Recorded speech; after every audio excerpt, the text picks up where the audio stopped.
आज सुनिए एक ऐसे नौजवान की कहानी जिसने 1919 में इंडिया के जलियांवाला बाग में होने वाले कत्लेआम के जिम्मेदार जनरल डायर को कत्ल किया था। मैं हूँ नुसरत जहां और ये तहरीर है नियाज फारूकी की, जिसे आप BBC उर्दू पर सुन रहे हैं। ये तारीख थी 13 मार्च 1940 और दोपहर का वक्त था। पंजाब के साबिक lieutenant governor Michael Dyer London के कैक्सटन हॉल में मौजूद थे। अचानक एक सिख नौजवान उनके करीब पहुंचा और उन्हें गोली मारकर हलाक कर दिया।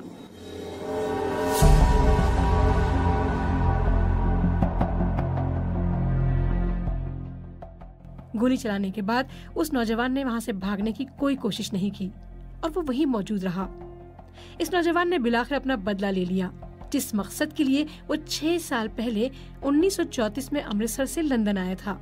बड़े सगीर पर बरतानवी साम्राज्य के कब्जे के खिलाफ काम करने वाली गदर पार्टी के एक रुकन का नाम उधम सिंह था और उसने ये कत्ल 1919 में इंडियन पंजाब के जलियांवाला बाग के कत्लेआम के बदले के तौर पर किया था। उधम सिंह खुद को बरतानवी हुकूमत के हवाले करके दुनिया को ये पैगाम देना चाहते थे कि उन्होंने डायर को क्यों मारा, लेकिन इस एक लम्हे में ही वो किसी के लिए हीरो तो किसी के लिए विलन बन गए थे। जब इंग्लैंड में उन्हें सजाए मौत दी गई तो इंडिया में वो शहीद आजम के नाम से मशहूर हुए। कैक्सटन हॉल में उनकी फायरिंग से मजीद 3 लोग भी जख्मी हुए थे। उसी दिन उन्होंने तफ्तीशकारों को बताया कि मैंने एहतजाजन गोली चलाई है, मैंने लोगों को बरतानवी साम्राज्य के तहत फाका कशी की वजह से मरते देखा है और इस एहतजाज पर मुझे कोई अफसोस नहीं है। उधम सिंह ज़हनी तौर पर तैयार थे कि उनके इस फेल का नतीजा उनकी मौत हो सकता है।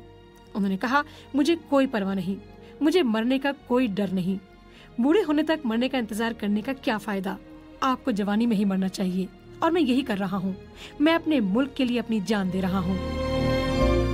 उधम सिंह के वालिदैन बचपन में ही इंतकाल कर गए थे और उनकी जवानी अमृतसर के यतीम खाने में गुजरी थी।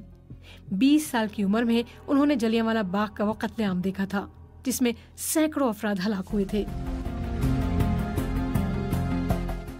वो सभी निहत्थे थे जो कि एक बैसाखी का त्यौहार मनाने और कांग्रेस के रहनुमा सैफुद्दीन केचलू और सत्यपाल की गिरफ्तारी पर होने वाले एक पुरअमन एहतजाज के लिए वहां जमा हुए थे।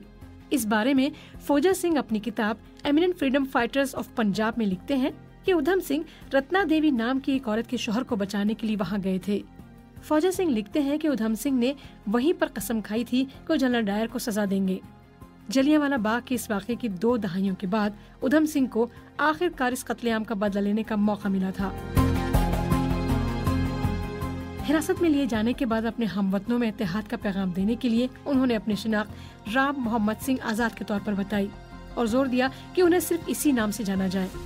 सहाफ़ी अनीता आनंद लिखती हैं कि जनरल डायर के कत्ल के फौरन बाद कम से कम 31 महकमों ने तहकीकात शुरू की कि वो कौन है, कहां से आए हैं, उनका ताल्लुक किससे है, लेकिन इब्तिदाई तौर पर कुछ ज्यादा मालूमात सामने नहीं आई। अनीता आनंद का ख्याल है कि इंडिया में बरतानवी सल्तनत के लिए इस वाक़े की वजह से खतरनाक इम्कानात के खौफ से हुकूमत ने उधम सिंह को लोन वुल्फ के तौर पर पेश करने की कोशिश की, जिसका मतलब ये था कि वो किसी बड़ी साजिश का हिस्सा नहीं थे और कोई उनकी पुष्टपनाही नहीं कर रहा था। लेकिन हकीकत मुख्तलिफ थी। वो 1924 से गदर पार्टी के रुकन थे जो एक अस्करियत पसंद तंजीम थी और साम्राज्यी ताकतों के खिलाफ थी। इसके ज्यादातर मेंबरान अमेरिका में रिहाइश पजीर इंडियन थे। भगत सिंह की अपील पर उधम सिंह ने अमेरिका से इंडिया वापस आने का फैसला किया, लेकिन जल्दी ही उन्हें असलहा और बरतानवी मुखालिफ रिसाले गदर दी गूंज के साथ गिरफ्तार किया गया और उन्हें 4 साल की सजा सुनाई गई। वो भगत सिंह और उनके नजरियात से मुतासिर थे। मौरिख J.S. ग्रेवाल और S.K. पुरी के मुताबिक भगत सिंह की फांसी के 1 साल बाद उधम सिंह को भगत सिंह की एक छोटी तस्वीर हाथ में लिए रक्स करते देखा गया था, बल्कि उन्होंने ख्वाहिश जाहिर की थी कि जिस दिन भगत सिंह को फांसी दी गई थी उनकी मौत भी उसी दिन हो। जेल से रिहा होने के बाद से हुकूमत की उन पर नजर थी, लेकिन वो जर्मनी के रास्ते 1934 में बरतानिया पहुंचने में कामयाब हुए। बरतानिया में वो लंदन के गुरुद्वारे में अक्सर जाया करते थे, जहां उनकी मुलाकात एक साबिक इनकलाबी शिव सिंह जोहाल से हुई, जो कि 1920 की दिहाई में वहां हिजरत कर चुके थे। वो दोनों इस कदर करीब हुए कि जब उधम सिंह डायर को गोली मारने के बाद जेल में थे तो उन्हें सबसे पहला खत जोहाल को लिखा। अपने खुतूत में वो जोहाल से अदालत में हीर वारिस शाह समेत दीगर कई किताबें भेजने की दरख्वास्त करते थे। उन्होंने बरतानवी राज पर तंज करते हुए उन खतूत में लिखा कि वो अब शाही खानदान के मेहमान हैं। उन्होंने इन खतूत में मजीद लिखा कि उन्हें अपने दिफा के लिए किसी वकील की जरूरत नहीं है, बल्कि वो फांसी के फंदे को अपनी दुल्हन बनाना चाहते हैं, जैसा कि उनके हीरो भगत सिंह भी मौत से शादी करना चाहते थे। इन खतूत में वो कुछ खुफिया बात कहने की कोशिश कर रहे थे, लेकिन शायद जौहल उन्हें समझ नहीं पाए। जब जौहल समझ नहीं पाए तो उन्होंने जेल वार्डन की मदद से खत बाहर स्मगल किया। इस खत की पहली चंद सतरें अंग्रेजी में थी, लेकिन चूंकि हुकूमत तमाम खतूत को पढ़ा करती थी तो बकाया खत उर्दू में था, जो कि वहाँ अंग्रेज पढ़ना नहीं जानते थे। उन्होंने लिखा कि ऊपर जो अंग्रेजी की सतरें हैं वो बेकार की बातों में हैं। काम की बात यह है कि उन्हें एक आरी चाहिए जो जौहल एक पुरानी किताब में छुपाकर उन्हें कैद में भेजे। लेकिन अब हुकूमत मोहतात हो चुकी थी। ओहदेदारों ने उनका खत पढ़ लिया और उधम सिंह को उनकी किताब नहीं मिली, लेकिन इससे हुकूमत को ये खदशा हुआ कि शायद वो खुदकुशी करना चाहते हैं और उनसे उनका चश्मा तक छीन लिया गया। इसके बाद वो भूख हड़ताल पर चले गए, जो 42 रोज तक यानी कि उनके फांसी के दिन तक जारी रही। हाँ, कभी कभी उन्हें जबरदस्ती कुछ खिलाया जाता था। आनंद एक खुफिया मेमो के हवाले से, जो कि इंडियन इंटेलिजेंस ब्यूरो के डायरेक्टर को भेजा गया था, वो लिखती हैं कि जिस सुबह उधम सिंह ने डायर को हलाक किया वो एग्जिट परमिट की सिफारिश के लिए इंडिया ऑफिस गए थे।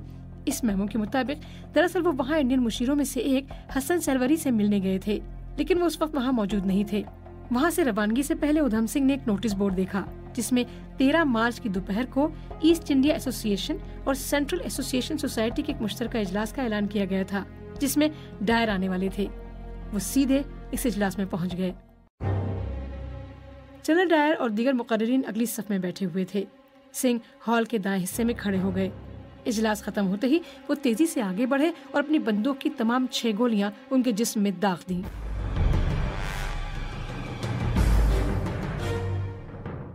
इंडिया में महात्मा गांधी ने उनके इस फेल को पागलपन कहा।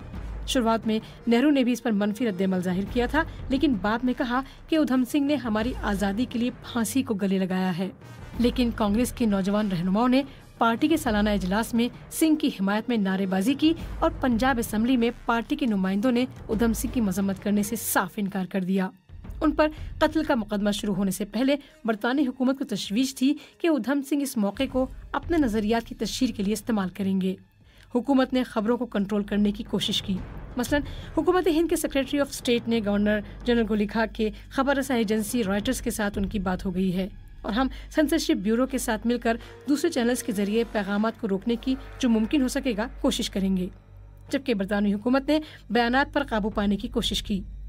उधम सिंह ने अपनी जानिब से कोई कसर नहीं छोड़ी। उन्हें एहसास था कि उनके इस फेल का नतीजा अदालत में क्या होगा। दोनों के वकीलों में से किसी ने भी मुकदमे के दौरान जलियांवाला बाग के कत्लेआम का जिक्र नहीं किया। उन्होंने अदालती कार्रवाई में कोई खास दिलचस्पी भी नहीं दिखाई। लेकिन जैसे ही जज ने उनसे पूछा कि क्या वो कुछ कहना चाहेंगे, तो उधम सिंह हरकत में आ गए। उन्होंने जेब से एक नोट निकाला और पढ़ना शुरू कर दिया। उन्होंने कहा कि मैं अंग्रेज अदालत में एक अंग्रेज ज्यूरी के सामने खड़ा हूँ। आप लोग इंडिया जाते हैं और जब वापस आते हैं तो आपको इनामात दिए जाते हैं और आपको हाउस ऑफ कॉमन्स का हिस्सा बनाया जाता है, लेकिन जब हम इंग्लैंड आते हैं तो हमें मौत की घाट उतार दिया जाता है। उन्होंने गाली देते हुए मजीद कहा, मुझे कोई परवाह नहीं, लेकिन जब तुम हिंदुस्तान आते हो ये हुक्मरान लोग खुद को दानिश्वर कहते हैं, वो खूनी हैं और बिना किसी हिचकिचाहट के वो इंडियन लोगों पर मशीन गनों से फायर करने का हुक्म देते हैं। उन्होंने इस बात पर जोर दिया कि वो बरतानवी अवाम के खिलाफ नहीं, बल्कि उन्हें इंग्लैंड के वर्कर्स के लिए बड़ी हमदर्दी है। वो सिर्फ गंदी बरतानी हुकूमत के खिलाफ हैं। जज ने उन्हें वहाँ से ले जाने का हुक्म दिया, लेकिन वो चीखते रहे, तुम लोग गंदे हो, तो हमसे ये नहीं सुनना चाहते कि तुम इंडिया में क्या कर रहे हो। दरिंदे हो, दरिंदे हो। बरतानवी साम्राज्य मुर्दाबाद। जाते हुए उन्होंने बैरिस्टर के मुंह पर थूक दिया और अपने नोट को फाड़कर हवा में उछाल दिया। आनंद लिखती हैं कि दूर से उनकी आवाज आती रही, इनकलाब, इनकलाब, इनकलाब जिंदाबाद। बरतानी हुकूमत खबरों को बाहर जाने से रोकने में काफी हद तक कामयाब रही।